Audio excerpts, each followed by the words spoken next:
সবাইকে আমন্ত্রণ ডিবিসি নিউজের সাপ্তাহিক খেলাধুলার আয়োজন ডিবিসির খেলার আড্ডায় আপনাদের সাথে আছি আমি কনক মাহমুদ। দর্শক, কিছুদিন আগে বাংলাদেশে একটা ফুটবল উৎসব হয়ে গেল। একেবারে ঈদের আমেজ ছিল, ছুটির একটা ব্যাপার স্যাপার ছিল, এর মধ্যে হলে অনেক মুভি চলেছে, মানুষের উচ্ছ্বাস আমরা টের পেয়েছি। তবে প্রথমবারের মতো সেই ব্লকবাস্টার শোয়ের ভিড়ে আরেকটা শো যেটা কিনা মানুষের মনে একেবারে আলাদা করে জায়গা করে নিয়েছে, সেই ম্যাচটাকে ঘিরে অনেক দিন পরে দেশের ফুটবলে, দেশের কোনো ম্যাচ ঘিরে এমন উচ্ছ্বাস এর আগে কখনো চোখে পড়েনি। হ্যাঁ, আমাদের সাথে আজকে স্টুডিওতে যারা আছেন তারা এর আগে দেশের ঘরোয়া ফুটবলকে নিয়ে এমন উচ্ছ্বাস এর আগে অনেক দেখেছেন, আন্তর্জাতিক ম্যাচ নিয়েও দেখেছেন। তবে এইবারের অভিজ্ঞতাটা ছিল ভিন্ন। আমি কথা বলছিলাম এই যে কদিন আগে এশিয়ান কাপ বাছাইয়ে বাংলাদেশ সিঙ্গাপুরের যে ম্যাচটা ছিল, সেই ম্যাচটা নিয়ে একেবারে ঈদের আমেজের মধ্যে পুরো স্টেডিয়াম ভরে গিয়েছিল। মাঠের বাইরে একেবারে উচ্ছ্বাসটা জমজমাট ছিল, যদিও বা ফলাফলটা আমাদের পক্ষে যায়নি। তারপরও হামজা, সুমিত, ফাহমিদুল এবং আরও যারা ফুটবলাররা আমাদের ছিলেন তারা সবাই চেষ্টা করেছেন, কিন্তু সিঙ্গাপুরকে হারাতে পারেননি। আমরা আজকে কথা বলবো আজকের আয়োজনে এই ম্যাচটা নিয়েই। আমাদের আজকে যেই প্রশ্নগুলো থাকবে, যেই প্রশ্নের উত্তরগুলো আমরা জানার চেষ্টা করব, অভিজ্ঞতা নাকি কোচের কৌশল, সিঙ্গাপুরের কাছে কেন হারলো বাংলাদেশ, আমরা কথা বলতে চাই। সিঙ্গাপুর ম্যাচে বাংলাদেশের প্রাপ্তি কী, আর টিকিট নিয়ে যে অব্যবস্থাপনা হয়েছে তার সমাধান কোথায়। আমাদের সাথে আজকে স্টুডিওতে এই বিষয়ে আলাপ করার জন্য আছেন বাংলাদেশ ফুটবল ফেডারেশনের নির্বাহী সদস্য জনাব মঞ্জুরুল করিম, যিনি কিনা যে কম্পিটিশনস কমিটি রয়েছে, কম্পিটিশনস কমিটির সাথেও আছেন সম্ভবত। আচ্ছা, উনি নির্বাহী পদে আছেন। যাই হোক, উনি আজকে আমাদেরকে বাংলাদেশ ফুটবল ফেডারেশন এই যে আয়োজনটা ছিল সেই আয়োজনটা নিয়ে তিনি আমাদেরকে জানাবেন। এবং একই সাথে আছেন বাংলাদেশ জাতীয় ফুটবল দলের সাবেক অধিনায়ক জাহিদ হাসান এমিলি, বাংলাদেশের একসময়ের স্ট্রাইকার। একজন স্ট্রাইকারকে আমরা এনেছি, এটার পিছনে একটা কারণ আছে, সেটা আজকের আলোচনায় আমরা সেটা তুলে ধরবো। আমরা আলোচনা শুরু করতে চাই মঞ্জুরুল করিমকে দিয়ে। মঞ্জুরুল করিম, ম্যাচটা কেমন উপভোগ করলেন?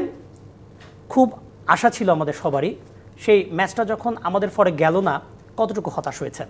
স্বাভাবিক, হতাশ তো হয়েছি। আমরা ফুটবল যারা ভালোবাসি, তারপরে আমরা বাংলাদেশ ফুটবল ফেডারেশনের কর্মকর্তা, দায়িত্ব তো আমাদের থাকেই।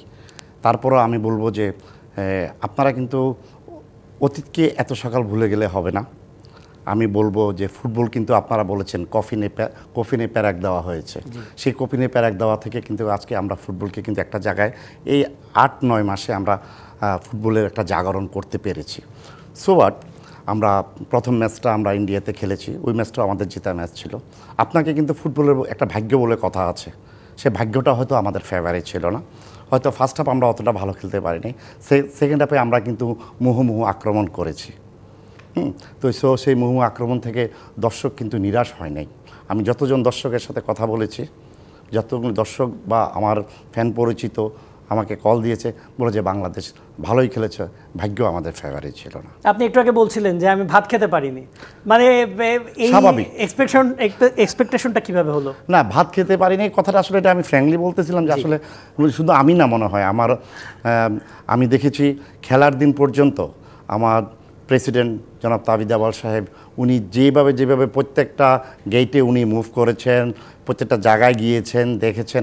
আমার মনে হয় না যে বিগত দিনে গত এত বছরে কোনো প্রেসিডেন্ট গেটে গিয়ে তদারকি করেছেন। উনি শুধু তদারকিটা এই জন্যই করেছেন, আমার কাছে মনে হয়েছে যে আজকের এখানে কোনো কিছু ওনার কাছে ধরা পড়ে কি না।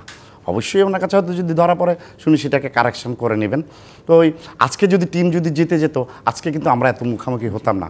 তারপরেও আমি বলি যে ইনশাল্লাহ আমাদেরকে আপনারা সময় দেন। হ্যাঁ, অনেকে হয়তো বলবেন আর কত সময় না, আমাদের বয়স মাত্র 9 মাস।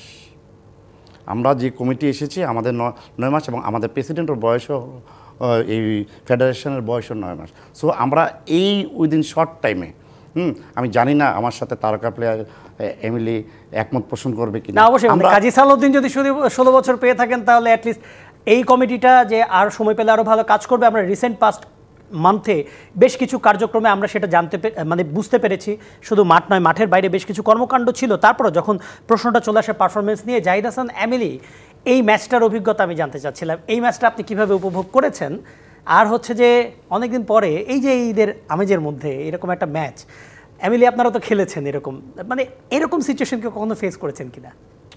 না হাইপ এত যে এক্সাইটমেন্ট ছিল আমরাও এরকম এক্সাইটমেন্টে ম্যাচ খেলি, বাট ট্রুলি লাস্ট 25 বছরে এরকম এক্সাইটমেন্ট ম্যাচ আমি দেখিনি, সত্যি কথা।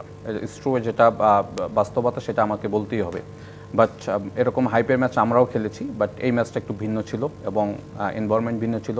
4 বছর পরে 5 বছর পরে ঢাকা স্টেডিয়াম রেডি হয়ে নতুন একটা এনভায়রনমেন্ট তৈরি হয়েছে। সামিদ সোম, হামজা চৌধুরীর ইনক্লুশনে কিন্তু জাতীয় দল একটা স্ট্রং জাতীয় দল হয়ে কিন্তু মাঠে নামছে, ইন্ডিয়ার সাথে ম্যাচটা খেলেছে। সব কিছু মিলিয়ে আমার কাছে মনে হয় যে অন্যরকম একটা হাইপ ছিল, এক্সপেকটেশন ছিল, দর্শকের চাহিদা ছিল। বাংলাদেশ ফুটবল ফেডারেশন আমার কাছে মনে হয় যে এই এক্সপেকটেশনটাকে আরও বাড়িয়ে দিয়েছে তাদের বিভিন্ন কার্যক্রমের মাধ্যমে, মানুষের ভিতরে যে হাইপ তৈরি করেছে। আমার বলবো যে আমি এই কারণে তাবিদ আউয়াল ভাইকে ধন্যবাদ দিতে চাই, তার পুরো কমিটিকে, কারণ এই ম্যাচটাকে কিন্তু তারা এমন উচ্চতায় নিয়ে গিয়েছিল। সুতরাং মানুষের কিন্তু দেখেন 10 তারিখের আগে পর্যন্ত আমার কাছে মনে হচ্ছে যে বাংলাদেশ একটাই টপিক ছিল, সিঙ্গাপুর বাংলাদেশের ম্যাচ। হ্যাঁ, এবং স্পোর্টসে আমার কাছে মনে হয় যে শুধু এই ম্যাচটাকে ঘিরেই কিন্তু সবার একটা অন্যরকম উত্তেজনা ছিল। তো সেইখান থেকে আমি বলবো যে অন্যরকম এক্সপেকটেশন ছিল, এবং আমি আই হোপ যে এইটা ভাইয়েরা ক্যারি করবে, বিকজ যেহেতু একটা হাইপ তৈরি হয়েছে, এটা এখানেই যেন বন্ধ না হয়ে যায়। এটাকে যে রাস্তায় যে ট্রাকে আছে সেই ট্রাকটাকে কন্টিনিউ করবে। বাট আমি খুব এনজয় করেছি। আমি যদি একটু জানতে চাই যে শেষ কবে আসলে আপনি আপনার প্লেইং টাইমেও হতে পারে, আপনার নন প্লেইং টাইমেও হতে পারে, কোন ম্যাচটাকে ঘিরে, মানে আমাদের হয়তো বা নিয়ার পাস্টে একটা জিনিস মাথায় আসতে পারে যে আর্জেন্টিনা নাইজেরিয়া ম্যাচটা হয়েছিল, সেটা নিয়ে দেখেছি। বাট আমাদের ন্যাশনাল টিমের ম্যাচ কিংবা লোকাল ম্যাচ এরকম কোনো অভিজ্ঞতা পেয়েছেন? এইটা তো ডিফারেন্ট ম্যাচ ছিল। জি হ্যাঁ, এটার এক্সপেকটেশন বা এটার যে হাইপ ছিল এটা অন্য লেভেলের। আমি তো বললাম যে লাস্ট 25 বছরের, মানে আমার 25 বছরের ফুটবল কেরিয়ার, 2000 সাল থেকে আমি খেলা স্টার্ট করেছি এখন পর্যন্ত, যেহেতু ফুটবলের সাথে রিলেটেড আছি। বাট আমার কাছে মনে হয় এটা one of the best. But আমরা 2003-এর সাব ফুটবলের কথা যদি বলেন, ওইটার আমি সদস্য ছিলাম না, বাট আমি মাঠে বসে ম্যাচটা এনজয় করেছি। অ্যাট দ্য সেম টাইম 2010-এ আমরা আনবিটেন সাব গেম চ্যাম্পিয়ন হয়েছি বাংলাদেশের মাটিতে, তখন কিন্তু এর মধ্যে ক্রেজ ছিল। 2015 সালে আমরা এখানে জানেন একটা বড় টুর্নামেন্ট হয়েছিল মালয়েশিয়ার সাথে, আমরা in the mean time super কাপও ছিল, সুপার যেটা কাপ মোহামেডান চ্যাম্পিয়ন হয়েছিল। আমি তখন আবহানীতে খেলেছি।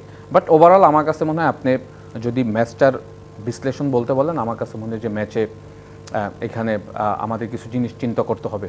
এখানে কার্যনির্বাহী সদস্য রয়েছে, আমি যেহেতু ফুটবলার, আমি যেহেতু ফুটবল রিলেটেড, ফুটবলের বাইরে অন্য কোনো পরিচয় নেই। বাট যে হাইপটা তৈরি হয়েছে, আমাদের টিমের যে স্ট্রেংথ, আমাদের কিছু জিনিস এখন মাস্ট বিবেচনা করতে হবে অন দ্য ফিল্ডের পারফরমেন্স। কারণ আমরা ম্যাচটা জিততে পারতাম, এবং মঞ্জু ভাই যেটা শুরুতে বলেছে যে ফার্স্ট হাফে আমরা কিছু করতে পারিনি। আমরা ফার্স্ট হাফে অনেক কিছু করতে পারতাম, কেন করতে পারিনি এগুলি ফাইন্ড আউট করতে হবে। আদারওয়াইজ আপনার কিন্তু নেক্সট হংকংয়ের সাথে 9 তারিখে ম্যাচ আছে অক্টোবরের, ওই ম্যাচগুলি কিন্তু আরও ইম্পর্ট্যান্ট। সুতরাং এখানে যে ভুলগুলি করেছি সেই ভুলগুলি কিন্তু তখন করা যাবে না। এবং এই ভুলগুলো নিয়ে আমরা কিছুটা আলোচনা করব পরবর্তীতে আরও বিশদভাবে। আমি একটু মঞ্জুরুল করিমের কাছে জানতে চাচ্ছিলাম, আচ্ছা মানে এই ম্যাচটার পরে হামজা, শমিদ, ফাহমিদুল, আমরা যদি এই 3 নামটাকে বাদ দিই, তাহলে আমাদের এত উচ্চাশা কিংবা উচ্চ আকাঙ্ক্ষা থাকাটা হয়তো বা অতটা যুক্তিযুক্ত ছিল না। তবে প্রশ্নটা এখানে এসে পড়ে যে যেহেতু তারা ছিল, যেহেতু আমাদের উচ্চাশা ছিল, ম্যাচের পরে বাংলাদেশ ফুটবল ফেডারেশন যারা কর্মকর্তারা আছেন নির্বাহী কমিটির, তারা কোন জিনিসটা নিয়ে একটু বেশি হতাশা প্রকাশ করেছেন যে না মানে এটা যদি এরকমটা না হতো, আপনারা কলিগসরা কোন জিনিসটা চিন্তা করেছেন, কিংবা আপনি যদি বলেন যে এইটা যদি এমনটা না হতো তাহলে ভালো হতো, টিমটা হয়তো বা আমরা অ্যাটলিস্ট পয়েন্ট নিয়ে বের হতে পারতাম? দেখেন, বাংলাদেশ ফুটবল ফেডারেশনের কিন্তু বিভিন্ন কিন্তু কমিটি আছে। আমাদের এই কমিটি একটা জিনিস আমি দেখেছি, ধরেন আমি আন্ডার 15 সারা বাংলাদেশের আমি ফুটবলের চেয়ারম্যান। আমি কিন্তু আরেক জায়গায় গিয়ে কিন্তু নাক গলাচ্ছি না। তো সো আমাদের এই জায়গায় ন্যাশনাল কমিটি আছে, প্লাস কালকে আমাদের একটা প্রেস কনফারেন্স আছেন। হ্যাঁ, তো সো আমরা যখন বোর্ড মিটিংয়ে বসবো বা আমরা যখন পরবর্তী সভায় যখন বসবো, আমাদের সব কিছুই বিশদ নিয়ে আলোচনা করবেন প্রেসিডেন্ট সাহেব। তারপরে আমরাও আমাদের যেটা ভুলকুটি আছে আমরা সেটা বলবো, যে আমাদের চোখে যদি কিছু পড়ে সেটা আমরা পয়েন্ট ধরাই দিতে পারবো। তবে বাট মূলত এই জিনিসটা কাজটা করবে ন্যাশনাল কমিটি, ওনারা হয়তো নোট ডাউন করে রেখেছেন। সেই সাথে হয়তো আমরা কিছু যোগ করতে পারি। এমন কি কোনো পয়েন্ট আপনার কাছে আছে? কারণ আপনি মোহামেডান মতো একটা ক্লাবের থেকে আপনি সেখানে মানে এত সাবেক ফুটবলার ছিলেন, কিন্তু সেখান থেকে আপনি ফুটবল ফেডারেশনে এসছেন, মোহামেডান ক্লাবের প্রতিনিধি হিসেবে এসছেন, এবং অনেক বছর ধরে আপনি মোহামেডানের সাথেও কিন্তু যুক্ত আছেন। আমি টিম লিডার হয়েছিলাম এই বছর। জি, তো সেক্ষেত্রে মানে আপনার কোনো পয়েন্ট আছে কিনা? না, আমার পয়েন্ট হচ্ছে যে আমরা ফার্স্ট, আমার একটাই কথা, আমি তো আর কোচ না, কোচের বাইরে কথা বলাটাও আমার রাইট নাই। আমরা ফার্স্ট হাফে আমার কাছে মনে হচ্ছে আরেকটু যদি আমরা সেকেন্ড হাফে যেভাবে খেলেছি বলতেই পারি যে ফার্স্ট হাফে আরেকটু যদি আমরা যদি প্রেশার দিয়ে খেলতে পারতাম তাহলে আমার কাছে মনে হচ্ছে যে আমরা রেজাল্টটা আরও আগে বের করে নিয়ে যেতে পারতাম। কিন্তু আমাদের সেকেন্ড হাফের খেলা দেখে দর্শক কিন্তু পুরোপুরি খুশি, নতুবা কিন্তু আমরা আরও চাপে পড়ে যেতাম। তো সো এমিলি যেটা বললো আমাদের 9 তারিখে আমাদের খেলা আছে, অক্টোবরের 9 তারিখে, তারপর আবার 14 তারিখে হংকংয়ে খেলা আছে। 2টা খেলাই হবে, একটা বাংলাদেশে একটা হংকংয়ে। তো সো এখান থেকে আমাদের কোচ যদি যে ওনার যদি কিছু থেকে থাকে উনি সেগুলি শুধরে আশা করি, আমি কিন্তু এখনও আশাবাদী, আমি আশা ছাড়তে রাজি না। আমরা কিন্তু মোহামেডান যখন খেলে আমরা কিন্তু ফকিরাপুলের সাথেও হেরে গেছি। তো সো আমরা কিন্তু আশা ছেড়ে দিই নাই। তো সো আমি এখনও আশা ছাড়ি নাই। আলহামদুলিল্লাহ আমাদের টিম ভালো আছে, এখনও আমাদের হাতে পর্যাপ্ত সুযোগ আছে যে আমরা আশার আলো দেখতে পারি। আমি আশার আলো দেখতে পছন্দ করি। অবশ্যই আশার আলো তো আমরা সবাই দেখতে পছন্দ করি, আশার আলো দেখতেই হবে। কারণ আশার আলো হয়ে কিছু ফুটবলার যে এসেছেন বাংলাদেশে তাদেরকেও যদি আমরা কাজে লাগাতে না পারি, জাহিদ হাসান, এমিলি, এমন কিছু ফেস এসছে। আমরা যখন জামাল ভুঁইয়া যোগ হয়েছিল, আপনি তখন জাতীয় দলে ছিলেন, আপনি দেখেছেন তখন কিছুটা হলো হাইপ কিন্তু এসেছিল। আপনার লুডভিগ ডি ক্রুইফ তখন মানে কোচ ছিলেন, তখন কিন্তু এই দলটাকে নিয়ে একটা আশা ছিল এবং সেটা নিয়ে বাফুফে কর্মকর্তারা কথা বলতেন।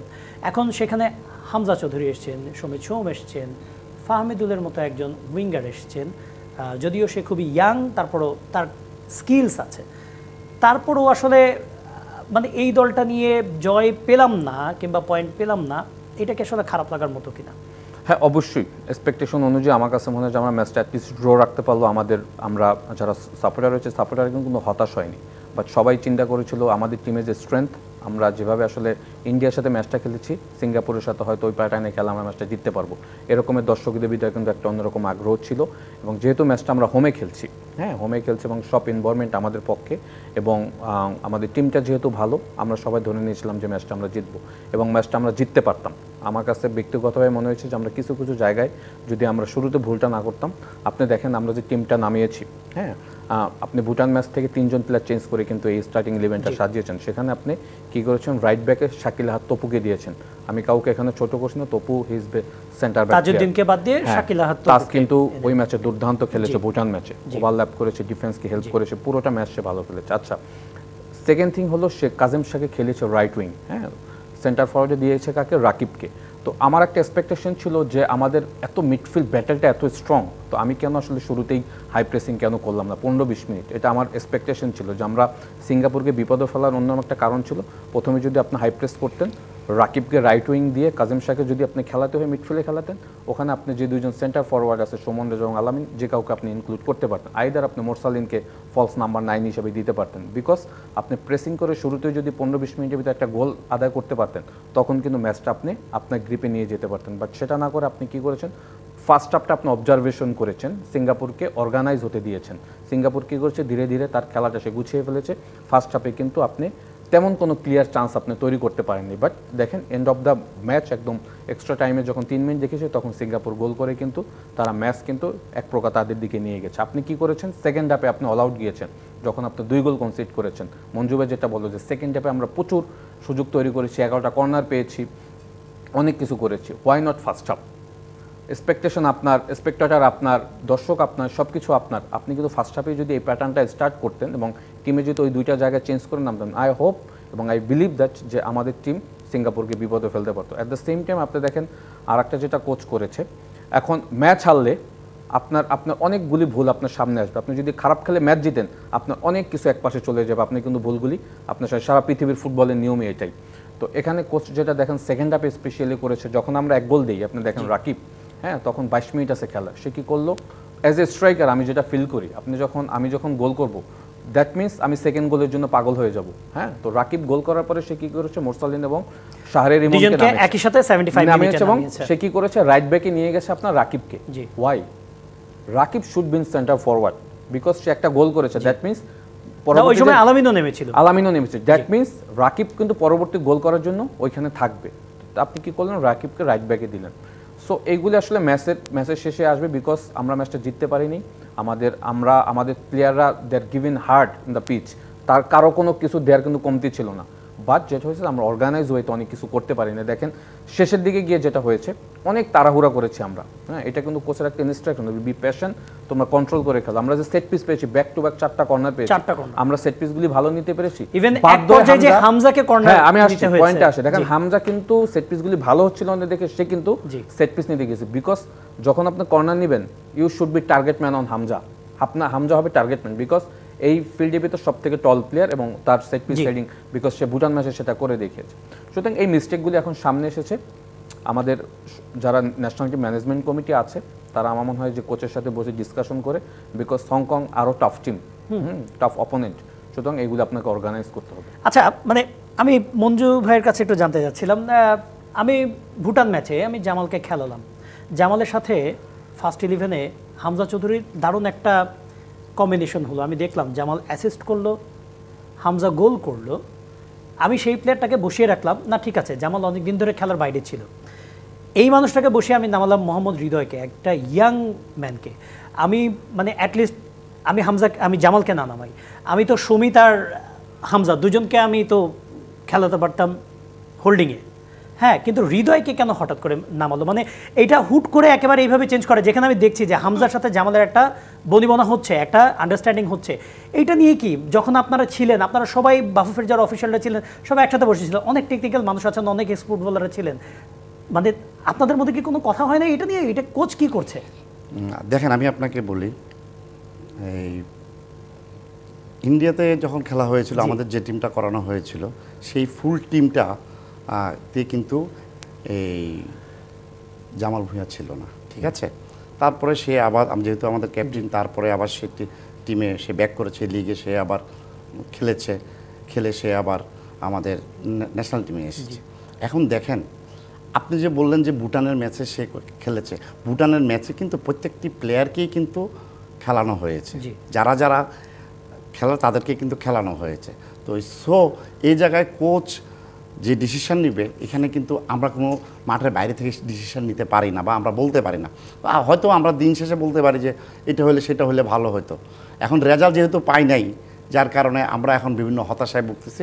হতাশায় ভোগার না মানে বলি আর একটু, মানে তাই বলে কি, আমি জানি যে আপনি বিইং আ বিএফএফ মেম্বার আপনি এটা বলতেই পারেন, কারণ আপনাদের বেশ কিছু ডেকোরাম মেনটেন করতে হয়, কিন্তু একটা জিনিস যে তাই বলে আমি একটা ম্যাচ, যে ম্যাচ আমি জয় পেয়েছি সেই উইনিং কম্বিনেশনের আমি একজন অ্যাসিস্ট এবং একজন স্কোরার যিনি সেকেন্ড গোলটা স্কোর করেছেন, আমি তাকে বাদ দিয়ে আমি ফার্স্ট 11টা দিয়ে দিলাম না। এটা কোচ এমিলিকে আমি বলি, এমিলিও যে এরকম অনেক দেখছে যে প্র্যাকটিস ম্যাচে অনেক প্লেয়ার কিন্তু 2-3টা গোল করে ভালো করে, কিন্তু সে গেমে গেলে কিন্তু ভালো করে না, এরকম আছে না, এরকম আছে আপনাকে ধরুন। এখন কোচ হয়তো চিন্তা করছে যে তাকে ইন্টারন্যাশনাল ম্যাচ খেলার টেম্পারেচারটা কিন্তু চিন্তা করে, তার সেই টেম্পার আছে কিনা। তো এখন কোচ যেটা করেছে আমরা ধরে নেব যে সেটা ফাইনাল। আর আমরা কিন্তু বেসিক্যালি কিন্তু আমরা যারা থাকি আমরা কথা বলতে পারি, কিন্তু আমরা কিন্তু কোচের উপরে দিন শেষে কিন্তু আমরা কথা বলতে পারি না। He is all in all, এই জায়গা না, এটা সব জায়গায় একটু মানে ফুটবলটা আসলে কেমন, কোচ ভুল করছেন, রেফারি ভুল করছেন, যেমন রেফারি ভুল করলেন, আমাদের একটা পেনাল্টি পাওনা ছিল, সেটা নিয়ে আমরা কথা বলবো, ভুল করছেন, কিন্তু আমরা খুব বেশি হলে প্রতিবাদটাই জানাতে পারি, এর থেকে বেশি কিছু করার নাই। আবার কোচের ক্ষেত্রেও, কোচ একজন টেকনিক্যাল পার্সন, তিনি অনেক পড়াশোনা করেন, তার লাইসেন্স আছে, তাদের উপরও বলার কিছু নাই। এরকম কি কোনো জবাবদিহিতে থাকা উচিত কিনা আসলে? না, ডেফিনেটলি এটা ন্যাশনাল টিম ম্যানেজ কমিটি কোচকে নিয়ে অবশ্যই বুঝবে, এবং ন্যাশনাল টিম ম্যানেজমেন্ট এখানে কিন্তু আমাদের অনেক সাবেক প্লেয়ার রয়েছে কমিটিতে, তাদের যেগুলি ফাইন্ড আউট করা তারা এটা অবশ্যই কোচকে তাদের বলতে হবে। আদারওয়াইজ তো আপনি কোচের উপর যদি সব কিছু ছেড়ে দেন, end of the day coach result দিতে পারবে না, কোচ কিন্তু স্যাক হয়ে যাবে। সারা পৃথিবীর রুলস এইটা, রেজাল্ট দিতে পারবেন না, আপনি এখানে থাকতে পারবেন না। আপনার এক্সপেক্টেড অনুযায়ী আপনি যদি সেই রেজাল্টটা না আসে, তখন তো বিএফএফ অন্য চিন্তা করবেই। বাট আমার কাছে মনে হয়েছে যে কোচ যে আমরা যে পয়েন্টগুলি বলেছি, ইটস টু ক্লিয়ার, এবং এটা নট অনলি মি, এটা সারা বাংলাদেশের সবার মানুষই কাছে এই জিনিসগুলি ক্লিয়ার হয়েছে। এবং সে দেখেন আপনি জামালের কথা বলেছেন, দেখেন আমরা যখন সেকেন্ড হাফে আমাদের একটা চেঞ্জিং কিন্তু এক্সট্রা ছিল, হ্যাঁ, আমরা যখন এত কর্নার পাচ্ছিলাম, সেট পিস পাচ্ছিলাম, আমাদের দলে কিন্তু হামজা, সমিত সোম অনেক ইম্পর্টেন্ট প্লেয়ার আছে, বাট সেট পিস স্পেশালিস্ট কিন্তু জামাল ভুঁইয়া। আপনি লাস্ট 20 মিনিটসে তাকে দিতে পারতেন, হ্যাঁ, আপনার কাছে যেহেতু একটা জামালের এরিয়াল বলগুলি খুবই এফেক্টিভ হয়। আপনার দলে কিন্তু আর ওই সেট পিস স্পেশালিস্ট কেউ নাই, দলে এরকম 2-1 ইম্পর্টেন্ট প্লেয়ার থাকে। সুতরাং এগুলি আপনাকে ইউজ করতে হতো, কারণ ইভেন আপনি যখন দেখেন সিঙ্গাপুর কিন্তু সেকেন্ড হাফে আমাদের হাফে আসেই নেই, বিকজ এত প্রেশার আমরা তাদেরকে দিয়েছি, তারা ব্যাকলাইন একদম লো ডিফেন্স হয়ে গিয়েছে। সুতরাং ওই সুযোগটা তো আপনি কাজে লাগাবেন।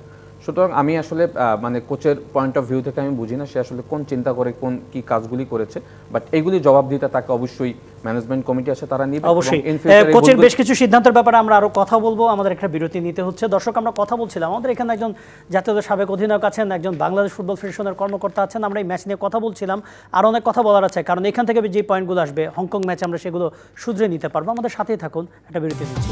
বিরতির পর আবারও ফিরে এলাম ডিবিসি নিউজের খেলার আড্ডায়। আপনাদের সাথে আছে আমি কনক মাহমুদ, আর আমাদের সাথে স্টুডিওতে আছেন বাংলাদেশ ফুটবল ফেডারেশনের কার্যনির্বাহী কমিটির সদস্য জনাব মঞ্জুরুল করিম, এবং একই সাথে আছেন জাতীয় ফুটবল দলের সাবেক অধিনায়ক এবং একসময়ের জনপ্রিয় তারকা স্ট্রাইকার জাহিদ হাসান এমিলি। আমরা কথা বলছিলাম এই যে বাংলাদেশ সিঙ্গাপুর ম্যাচটা নিয়ে, আমাদের অনেকগুলো প্রশ্ন ছিল, সেই প্রশ্নের উত্তর দেওয়া হচ্ছে। আমরা একজন বাফুফে কর্মকর্তা পেয়েছি, তিনি তার অবজারভেশনটা জানাচ্ছেন। আমি একটু আবারও মঞ্জুরুল করিম সাহেবের কাছে যাব, যে এই ম্যাচটার মানে ম্যাচটার যে 11 কিংবা স্কোয়াড দেওয়ার আগে 3 ঘন্টা আগে 3জন ফুটবলারকে, নর্মালি 23 জনের স্কোয়াড থাকে, বাট বাংলাদেশে একেবারে হোটেল থেকে বের হওয়ার আধা ঘন্টা আগে, টিম হোটেল থেকে বের হওয়ার আধা ঘন্টা আগে 3জন প্লেয়ারকে বাদ দেওয়া হয়। হয়তো বা আগেই বাদ দেওয়া হয়েছে, সেটা জানা গেছে পরে। হ্যাঁ, সেখানে ইসা ফয়সালের মতো একজন প্লেয়ার ছিলেন। মানে এই ডিসিশনগুলি কেন এরকম লাস্ট মোমেন্টে নেওয়া হয়, এবং কিছু কিছু ডিসিশন যে নেওয়া হয়, দেখা যায় যে এমন অনেক ফুটবলার সারা সিজন তারা মাঠের বাইরে থাকেন, তাদেরকে টিমে ডাকা হয়। এরকম অনেক নাম আছে, আপনিও হয়তো বা জানেন তাদের নাম, যেখানে কিনা আপনার মোহামেডানে পারফর্ম করা কিংবা অন্য টিমে পারফর্ম করা সেই প্লেয়ারের চান্স পায়। আবার এমন অনেক প্লেয়ার আছে যারা খুব ভালো প্লেয়ার, একেবারে ফার্স্ট চয়েস, তাদেরকে বাদ দেওয়া হয়। ইসা ফয়সাল, মানে এই ধরনের কিছু নাম কেন বাদ দেওয়া হয়? ইব্রাহিমের মতো একজন উইঙ্গারকে বাদ দেওয়া। এখন আপনি চিন্তা করেন, এখন কি আপনি কি নামের উপরে খেলাবেন না প্র্যাকটিস ম্যাচে? আমি নামের উপরে খেলানোর কথা বলছি না, কিন্তু একটা জিনিস হচ্ছে যে আপনি খেলার 1 ঘন্টা আগে কিভাবে 3 জনকে স্কোয়াড থেকে, মানে স্কোয়াডটা আরেকটু আগে কেন? আপনি স্কোয়াডে কতজন রাখবেন? রাখার কতজন নিয়ম আছে? 23 জন।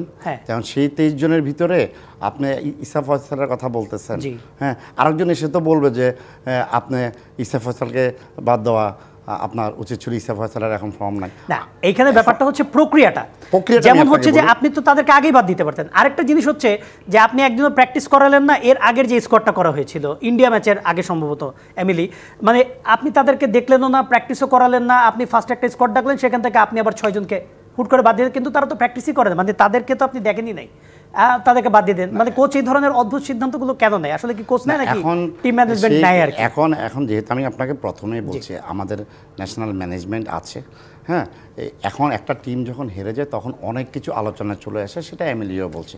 এখনও আপনারাও যেহেতু বিভিন্ন টিভি চ্যানেলগুলিতে অনেক আলোচনা এসেছে, অবশ্যই আমাদের প্রেসিডেন্ট মহোদয় আছেন, উনি এটাকে সব কিছুই বিচার বিশ্লেষণ করে উনি একটা চিন্তা ভাবনা করবেন, হয়তো বা একটা মিটিং দিবেন, আমরা হয়তো সে জায়গায় কিছু বলবো।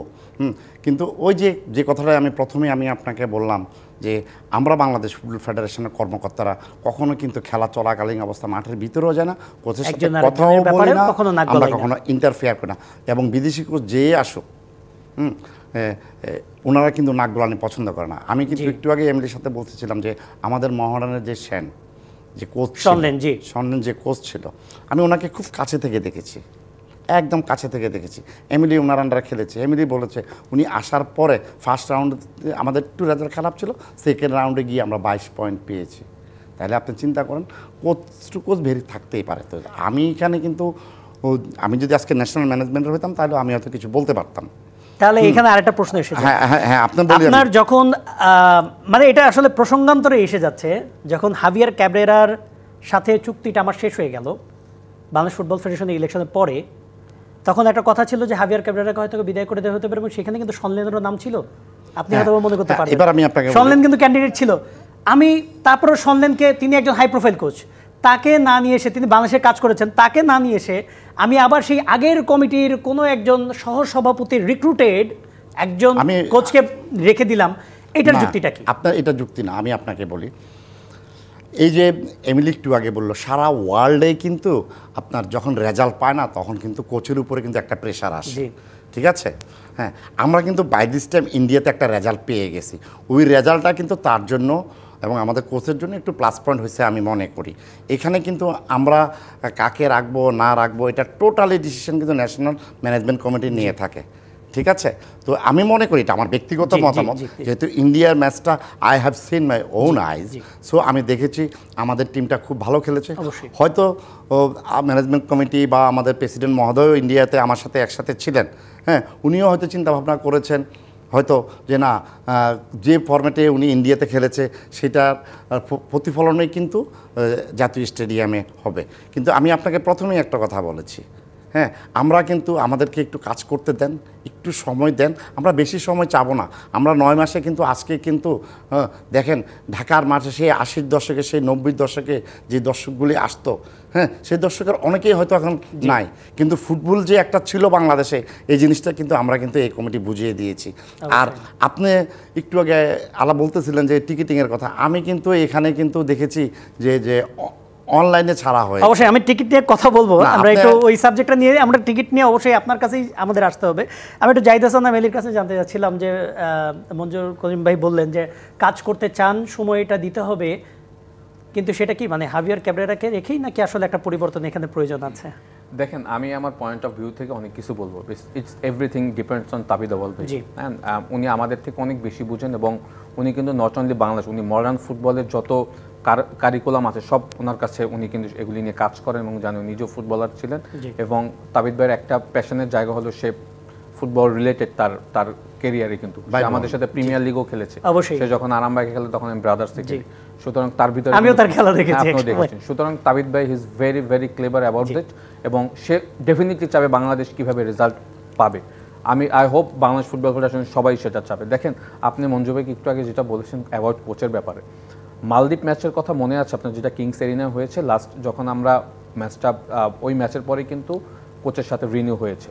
কোচ কিন্তু তখন তার যে স্যালারি ছিল সেটা কিন্তু সে বাড়িয়ে নিয়ে কিন্তু স্যালারি সে নতুন এক্সটেনশন করেছে। পৃথিবীতে নিয়ম এটা, আপনি যখন রেজাল্ট দিবেন কোচের ডিমান্ড অনুযায়ী আপনাকে কাজ করতে হবে। আপনি যখন আবার রেজাল্ট দিতে পারবেন না, তখন বিএফএফ দ্য মেইন অথরিটি তাকে স্যাক করার রাইটও রয়েছে। সুতরাং এটা অন গোয়িং অন প্রসেস, তারা সময় চাচ্ছে, সময় দেন।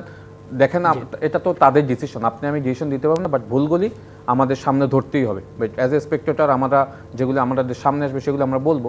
তো এখানে যেটা হয়েছে দেখেন, কোচ কখনোই কিন্তু ভুলের ঊর্ধ্বে না, সেও মানুষ। এবং আপনি যেটা বলেছেন যে 26 জন থেকে 23 জন করেছে স্কোয়াডে, 3 জন প্লেয়ার একদম 11th আওয়ারে গিয়ে সে ডিক্লারেশন করেছে, এটাও একটা নিয়ম কিন্তু রয়েছে। এবং আপনি বলেছেন ইসাফ ফয়সাল, ইব্রাহিম এবং মজিবর জনিকে সে স্কোয়াডে রাখেনি 23 জনের। ডেফিনেটলি সে তার স্কোয়াডটা ওইভাবেই আসলে সে চুজ করেছে যে কোন কোন প্লেয়ারকে সেই ম্যাচে ইউজ করবে। That is not a big deal, but আমার কাছে মনে হয়েছে যে অন দ্য ফিল্ড সে যে ভুলগুলি করেছে এইগুলি নিয়ে তাকে অবশ্যই জবাবদিহিতার আওতায় ম্যানেজমেন্ট কমিটি আনবে, এবং ইন ফিউচার যেন আমরা এই ভুলগুলি না করি। হ্যাঁ, ইন ফিউচার হংকং ম্যাচ রয়েছে, হোম ম্যাচ রয়েছে, অ্যাও ম্যাচ রয়েছে, ইন্ডিয়ার সাথে আমাদের এখানে ম্যাচ আছে, ওইগুলি তো করে। আই হোপ আমাদের এখনো 4টা আইএফসি কাপে ম্যাচ রয়েছে। হ্যাঁ, আপনি যদি এখানে স্ট্রেট 12 পয়েন্ট পান, আপনার কিন্তু থ্রু করার অনেক সুযোগ রয়েছে। ইভেনচুয়ালি আপনি যদি নেক্সট ম্যাচ হংকংয়ে বিট করতে পারেন, আপনার 4 পয়েন্ট হবে, দ্যাট মিনস আপনি কিন্তু আবার টপে চলে যাবেন। সুতরাং অনেক কিন্তু ক্যালকুলেশন এখানে রয়েছে, বাট এই মুহূর্তে হতাশ হওয়ার কিছু নেই। বাট আমার যেটা রিকোয়েস্ট থাকবে, তাবিদ আউয়াল ভাই he is very very talent, এবং যেটা বলছে যে 9 মাসে এসে তারা যে পরিবর্তনটাই একটা বড় পরিবর্তন নিয়ে আসছে, ডেফিনেটলি এইটার আরও পরিবর্তন আমরা ইন ফিউচার দেখতে পারবো। বাট সারা পৃথিবীতেই কিন্তু জাতীয় দলের রেজাল্ট কিন্তু বাংলাদেশে মানুষ দেখতে চায়, সারা পৃথিবী তার দেশের রেজাল্টটা তারা চায়। And of the day match হারলে সেটা কারো কাছেই পছন্দ না, আমারও পছন্দ না, আপনারও না। এবং আমরা যে প্যাটার্নে ফুটবল খেলেছি, আমার টিমের যে স্ট্রেংথ, এখনও বিবেচনা করতে হবে যে স্ট্রেংথ অনুযায়ী কোচ আসলে স্কোয়াড নিয়ে কাজ করতে পারছে কিনা, সে তার ক্যাপাবিলিটি অনুযায়ী প্লেয়ারদেরকে ভিতরে ডেলিভার করতে পারছে কিনা, এটা আপনাকে দেখতে হবে। হ্যাঁ, কারণ কোচ দ্য মেইন অথরিটি, হারলে তার জবাবদিহিতা দিতে হবে, জিতলে তাকে সবাই বাহাবা করবে, তার ডিমান্ড বাড়বে। সুতরাং এটা তো তারা ডেফিনেটলি ভাববে এটা নিয়ে।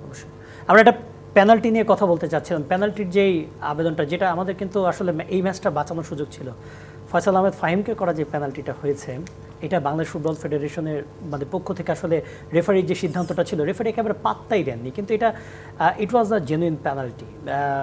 বাংলাদেশ ফুটবল ফেডারেশনের আসলে এইটার পরে ওই যে বললাম, রেফারিরাও কিন্তু ভুলের ঊর্ধ্বে না, কিন্তু তারপরেও একটা টেকনিক্যাল ডিসিশন থাকে, যদিও বা একেবারে ম্যাচের রেজাল্ট ঘুরিয়ে দেওয়া সম্ভব না। তারপর বাংলাদেশ ফুটবল ফেডারেশন কী ধরনের পদক্ষেপ নিয়েছে, এফসির কাছে কি বলেছে।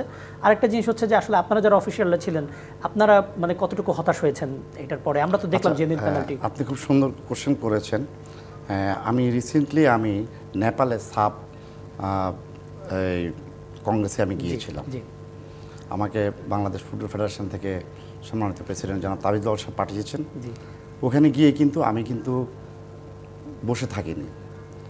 আন্ডার 19 ফাইনালে ভারতের সাথে আমরা যে কর্নারটা হয়েছে এবং সুস্পষ্ট যে গোলটা দিয়েছে সেখানে ফাউল দেওয়া হয়েছে, আমি সেটা প্রতিবাদ করে এসেছি এবং কড়া প্রতিবাদ করেছি যে আপনারা বিবেচনা করবেন এবং আপনারা এটা দেখবেন, দেখে আপনারা রেফারির সম্বন্ধে যথাযথ ব্যবস্থা নেবেন। খেলা শেষ হয়ে গেলে রেজাল্ট কিন্তু ফাইনাল, আমি কিন্তু রেজাল্ট ফিরে পাবো না। আসেন এবার বাংলাদেশের, ওই যে আপনাকে প্রথমে একটা কথা বললাম যে ভাগ্য আমাদের ফেভারে ছিল না, তাহলে আমি বারবার এইটা আমার মনে হয় 100 জনকে আপনি দেখান, 100তে 100 জন বলবে যে এটা পেনাল্টি ছিল, কিন্তু আপনার রেফারির চোখের সামনে এত বড় ঘটনা ঘটার পরও সে এটাকে পেনাল্টি দিল না, এটাতে আমরা খুব হতাশ হয়েছি। এর বাইরে আপনি আপিল করতে এখন আর কিছু করতে পারবেন, আপনি প্রতিবাদ করতে পারবেন, ইয়ে করতে পারবেন, লাভ নেই, রেজাল্টে তো সো আমাদের আফসোস রয়ে গেল। আমরা পেনাল্টিটা পেলে আমাদের খেলার ধারণটা অন্যরকম হয়ে যেত। এটা শুধুমাত্র মানে ম্যাচ কমিশনারকে আপনারা অবহিত করেছেন এই বিষয়ে? এতটুকুই। আচ্ছা, অবশ্যই আমরা আরও কথা বলবো। আমরা আরেকটা বিরতিতে যেতে হচ্ছে আমাদেরকে। কথা বলছিলাম খেলার আড্ডায় বাংলাদেশের ফুটবল নিয়ে, বাংলাদেশের সিঙ্গাপুর ম্যাচ নিয়ে। আমরা অনেক বিষয়, অনেক অভিজ্ঞতা শেয়ার করছি, অনেক মতামত শেয়ার করছি। আমাদের সাথেই থাকুন, ফিরছি আরেকটি বিরতি নিয়ে। বিরতির পর আবারও ফিরে এলাম ডিবিসি নিউজের খেলার আড্ডায়। আমরা কথা বলছিলাম বাংলাদেশ সিঙ্গাপুর ম্যাচ নিয়ে। আমাদের সাথে স্টুডিওতে আছেন বাংলাদেশ ফুটবল ফেডারেশনের কার্যনির্বাহী কমিটির সদস্য মঞ্জুরুল করিম, এবং সাথে আছেন বাংলাদেশ জাতীয় ফুটবল দলের সাবেক অধিনায়ক এবং তারকা স্ট্রাইকার জাহিদ হাসান এমিলি। আমরা কথা বলছিলাম এই ম্যাচটা নিয়ে। তো এমিলির কাছে জানতে চাচ্ছিলাম যে এই যে বলেছিলাম যে একজন জাত স্ট্রাইকার আজকে শোতে নিয়ে আসার একটা কারণ আছে। বাংলাদেশ ফুটবল দলে একজন স্ট্রাইকার ছিলেন, জেনুইন স্ট্রাইকার আলামিন। সবাই খেলতে পারছেন, কিন্তু কোনো একটা কারণে তাকেই বাজিয়ে দেখা হচ্ছে না, হয়তো বা নামানো হচ্ছে। কখনো 60 মিনিটে নামানো হচ্ছে সাব হিসেবে, কখনো 75 মিনিটে। আমরা কেন আমাদের লোকাল লিগে, আমাদের ঘরোয়া লিগের একজন এরকম স্কোরারকে, যিনি কিনা বেস্ট স্ট্রাইকার লোকালদের মধ্যে, কেন আমরা তাকে খেলাচ্ছি না এইভাবে? আপনি তো এমিলি, আপনি যখন নেমেছেন, আপনি গোল করেছেন। আলফাজ ভাই নেমে অ্যাটলিস্ট কিন্তু স্কোরটা বের করে নিয়েছে। অনেক সময় হয়েছে, অনেক সময় হয়নি, কিন্তু কেন আলামিনকে সেই সুযোগটা দেওয়া হচ্ছে না? না, ইটস ট্রু। দেখেন, যদি আপনি আলামিনকে দিয়ে স্টার্ট করাতেন, আপনি দেখেন রাইট ফ্ল্যাঙ্ক থেকে যদি রাকিব স্টার্ট করিস, মাই ওপিনিয়ন, কোচ তো কোচের জায়গা থেকে যেটা করেছে শেষ, বাট আপনি সুযোগগুলি তৈরি হতো। ফাহমিদুল লেফট ফ্ল্যাঙ্ক থেকে, রাকিব রাইট ফ্ল্যাঙ্ক থেকে। আপনি চিন্তা করেন অ্যাটাকটা কীরকম হতো। আপনি আলামিন থাকতো পিছন থেকে, সমিত সোম, হামজা চৌধুরী, হৃদয়, যে কোনো একজন পার্টিসিপেট করলে 5 জন প্লেয়ার যদি অ্যাটাকিং থার্ডে থাকতো, দ্যাট মিনস আপনার অ্যাটাকিং থার্ডটা কত স্ট্রং হতো। তো আপনি দেখেন ফার্স্ট হাফে আমরা যে ক্রসের অপশনগুলি পেয়েছি, তখন কিন্তু রাকিব কি করেছে, রাকিব ও আসলে হেবিচুয়েট না দুজন সেন্টার ব্যাগের মাঝখানে খেলার জন্য। ও কি, ও হলো ফ্রি স্পেসে খেলবে, সামনে স্পেস পাবে, বল রান করবে, ক্রস করবে, আইদার সুযোগ পেলে সে শুট করে গোল করবে বা থার্ড স্ট্রাইকার হয়ে গোল করবে, যেটা সে লিগে করেছে। বাট আলামিন থাকলে কি হতো, একজন প্রপার নাম্বার 9 থাকলে কি হতো, অ্যাটলিস্ট চান্সগুলি যে ক্রিয়েট হয়েছে, গোল করতে পারুক না পারুক, অ্যাটেন্ড করতো। অ্যাটেন্ড করতো কিন্তু ওই জায়গাটাতে। এইটা হলো নাম্বার 9-এর একটা খেলানোর একটা বড় গুণ। আচ্ছা, আপনি হয়তো চিন্তা করেছেন যে আলামিন বা সুমন এই ম্যাচের জন্য কেউ ফিট না, মানে আপনার ওই টিম স্ট্রেন্থে যায়নি। ওকে ফাইন, আপনি গোল স্কোরিংয়ের জায়গায় কিন্তু আপনার মোরসালিন রয়েছে, গোল করতে পারে। আপনি রাইট ফ্ল্যাঙ্ক থেকে আপনি রাকিবকে স্টার্ট করে মোরসালিনকে ফলস নাম্বার 9 ইউজ করতে পারতেন, বিকজ মোরসালিনও দ্যাট প্লেয়ার যে কিনা দুই ফ্ল্যাঙ্ক থেকে ক্রস হলে অ্যাটেন্ড করার সেই টেন্ডেন্সিটা তার মাথায় রয়েছে। এগুলি মাই ওপিনিয়ন, আমি কোচের জায়গা থেকে করেছি। But it's very good point যে আপনি নাম্বার 9 নিয়ে খেললে যে সুবিধাটা আছে, আপনি নাম্বার 9-এর পরিবর্তে অন্য কোনো প্লেয়ার অন্য প্লেস থেকে এনে খেলানোর সেই সুবিধাটা আপনি পাননি, এবং সেটা কিন্তু হয়নি। তারপরেও দেখেন সেকেন্ড হাফে কিন্তু রাকিবের কাজটা করেছে। হামজা থ্রু বল থেকে সে কিন্তু ফিনিশ করেছে, গোল হয়েছে। বাট যেটা হয়েছে, এই ধরনের থ্রু আসলে রাকিব কিন্তু বেশি পায়নি কেন জানেন? আপনি তো টিমটাই আপনি কিন্তু অর্গানাইজ করে নামাতে পারেননি। আপনি যেটা বলেছেন যে সমিত সোমকে কেন মিডফিল্ড ব্যাটেল হিসেবে হামজার সাথে একই প্যাটার্নে দেখলাম না। হৃদয় হোল্ডিং মিডফিল্ডে সে ফ্যান্টাস্টিক, মিডফিল্ড থেকে ডিফেন্ডিংটা সে প্রপার করতে পারে, বাট দুই উইংয়ে যে বল ফালানো সেটা কিন্তু সে করতে পারেনি, এবং মাঝখান থেকে যে থ্রু বল দেওয়া একমাত্র হামজা ছাড়া সে কিন্তু সেই কাজটা করতে পারেনি। সমিত যদি ফ্রি জোনে এসে খেলতো, সে হয়তো ওই ডেলিভারিগুলি দিতে পারতো। তো এই জিনিসগুলি নিয়ে আমি মনে করি যে আমাদের টেকনিক্যাল যে কমিটি রয়েছে এবং টেকনিক্যাল যে যারা বেঞ্চে থাকে, যারাও তো কোচিং স্টাফ আছে, তাদের ভিতরে এই ডিসকাশন করে এইগুলি কিন্তু ফাইন্ড আউট করতে হবে। অ্যাট দ্য সেম টাইম যে ম্যাচটা গেছে ওইটার ভুল ত্রুটিগুলি আপনাকে নিতে হবে। অ্যাট দ্য সেম টাইম হংকংয়ের কোথায় স্ট্রং রয়েছে, কোথায় দুর্বলতা রয়েছে, এগুলি নিয়ে কিন্তু এখনই আপনাকে ওয়ার্কআউট করতে হবে। এবং ইটস ট্রু, আপনাকে এই যে 3-4 মাস সময় আছে, আপনার একজন স্ট্রাইকার আপনাকে তৈরি করতে হবেই। অবশ্যই যেভাবেই হোক সেটা তৈরি করতে হবে, এবং সেটা কিন্তু আমরা বলছি না, সেটা সমর্থকরাই বলছেন একেবারে সোশ্যাল মিডিয়ায়, কেন স্ট্রাইকার আমার প্রপার স্ট্রাইকার খেলাচ্ছে, সিঙ্গাপুর খেলাচ্ছে। আমরা একেবারে শেষ দিকে আছি। মঞ্জুরুল করিম সাহেব, আমরা কথা বলছিলাম টিকিটিং নিয়ে। একটা প্রবলেম হয়েছে, হ্যাঁ অনলাইনে টিকিট হয়েছে, এটা নিয়ে অনেক আন্দোলন, সেটা বাদ দিলাম। বাট ওই দিনে পার্টিকুলার ডেতে অনেকে অভিযোগ করেছেন তারা জেনুইন টিকিট নিয়ে এসেছেন, কিন্তু স্ক্যান করার পরে দেখা গিয়েছে টিকিটটা ভ্যালিড না কিংবা ফেক। ইভেন অনেক ন্যাশনাল টিমের সাবেক তারকা, অনেক ক্লাবের কর্মকর্তা, তারা কিন্তু আসলে বসার মতো জোন পাননি, ওইটা হয়নি। হ্যাঁ মানে আসলে প্রথম আয়োজন, এইগুলো কেন হয়েছে, আর ভবিষ্যতে এই ব্যাপারে ফেডারেশন আসলে কোনো কিছু চিন্তা করবে কিনা, কালকের মিটিংয়ে এটা নিয়ে আলোচনা হবে কিনা? না, কালকের মিটিংয়ে এটা আলোচনা হবে কিনা, আমরা তো জাস্ট আজকে আমরা মেসেজটা পেয়েছি, টেলিফোন পেয়েছি, কালকে প্রেস কনফারেন্স আছে, আমাদের প্রেসিডেন্ট মহোদয় অবশ্যই থাকবেন, উনি সেটা বিস্তারিত বলবেন, সেটা উনি ভালো বলবেন আপনারা যদি কোশ্চেন করে থাকেন। আর আমি বলতে চাই যে অনলাইনে যে এটা দেওয়া হয়েছে, হ্যাঁ এছাড়া আমাদের হাতে আমি মনে করি ব্যক্তিগতভাবে আমি আর কোনো বিকল্প দেখি না। কারণ অনেক ব্যাংক টিকিট নিতে চায় না, সেটা আমি জেনেছি, বলে যে আমাদেরকে আমার ছোটো ভাই ধরেন এক ব্যাংকে আছে, হ্যাঁ আমার ব্রাঞ্চে দিলে তো আমি নিব না, হ্যাঁ কারণ তিক্ত অভিজ্ঞতা আছে, ভাঙচুর হয়েছে, অনেক দুর্ঘটনা হয়েছে, হ্যাঁ তো আমরা সেই ক্রিকেট ওয়ার্ল্ড কাপ ক্রিকেটও আমরা দেখেছি, টিকিট দিয়েছে এই ব্যাংকগুলিকে, ব্যাংক শেষ পর্যন্ত টিকিট না বিক্রি করে যা লাভ হয়েছে বা ওদের যে নাম কামাই হয়েছে তার থেকে বেশি তাদের লস হয়েছে, ব্যাংক থেকে মানুষ বের হতে পারে না এই রাত্রে 12টায়। তো ওইগুলো ওনাদের তিক্ত অভিজ্ঞতা আছে। আর আমি এরকম 2-1টা শুনেছি, তবে অ্যাভারেজ যে যদি হতো তাহলে কিন্তু একটা যেখানে যে ক্রাউড ছিল তাহলে একটা হিউজ একটা গন্ডগোল হওয়ার সম্ভাবনা ছিল। হয়তো অনেক সময় মেশিনও একটু সমস্যা করতে পারে, বাট আমার মনে হয় না মেজর কোনো প্রবলেম হয়েছে এই টিকিটিং নিয়ে। অবশ্যই যদি মেজর প্রবলেম না হয়ে থাকে সেটাই ভালো। অনেক ধন্যবাদ আপনাকে মঞ্জুরুল করিম আমাদের সাথে যুক্ত হওয়ার জন্য, একই সাথে জাহিদ হাসান আহমেদ অনেক ধন্যবাদ। আশা করি আপনারা যে বিষয়ে কথাগুলি বললেন সেগুলো বাংলাদেশ ফুটবল ফেডারেশন পরবর্তীতে অ্যাপ্লাই করবে, বাংলাদেশ জাতীয় ফুটবল দলের কোচ অ্যাপ্লাই করবে। আসলে অনেক উত্তেজনা ছিল, টিকিট নিয়েও বেশ কিছু ঘটনা ঘটেছে, বাট আশা করি বাংলাদেশ ফুটবল ফেডারেশন এই বিষয়গুলো একটু গুছিয়ে নিবে, একই সাথে দলটাকেও গুছিয়ে নিবে, কোচকে রেখেও গুছাতে পারে, এই কোচকে বিদায় করে দিয়ে নতুন কোচকে নিয়েও গুছাতে পারে, সেটা বাংলাদেশ ফুটবল ফেডারেশনই ডিসিশন নিবে। তো এই ছিল আজকের আয়োজনে, ধন্যবাদ সঙ্গে থাকার জন্য।